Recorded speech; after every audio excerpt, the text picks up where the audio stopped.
Supplying lethal defensive weapons to Ukraine to fend off Russia-backed separatists would mark a turning point in U.S. policy.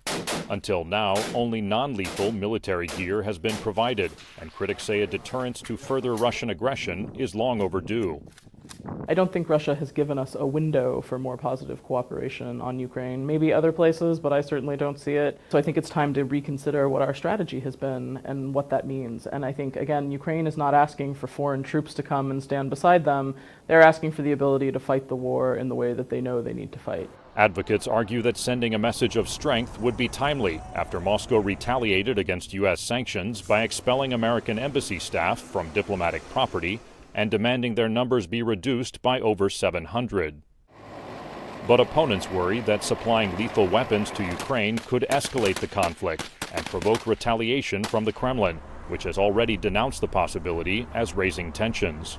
I think it would make much more sense to rethink some of the aid and capabilities that are being given and not plan them for a short-term fight, since major battles and offensive are now past, and think much more about the medium and long term of the Ukrainian military and the kind of Ukrainian military we would want to help them build. Kurt Volker, the Trump administration's special envoy to Ukraine, is considering a change in policy.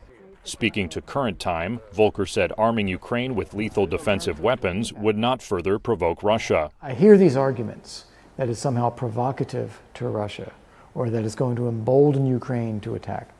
These are just flat out wrong. First off, Russia is already in Ukraine. They are already heavily armed. It is a large military presence.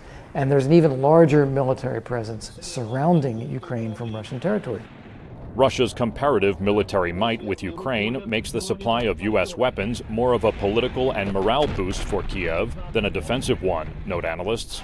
Nonetheless, Moscow is likely to raise the issue with Volker. Russia's Foreign Minister Sergei Lavrov says the special envoy is expected to soon visit Russia for talks on Ukraine. Daniel Schearf, VOA News, Washington.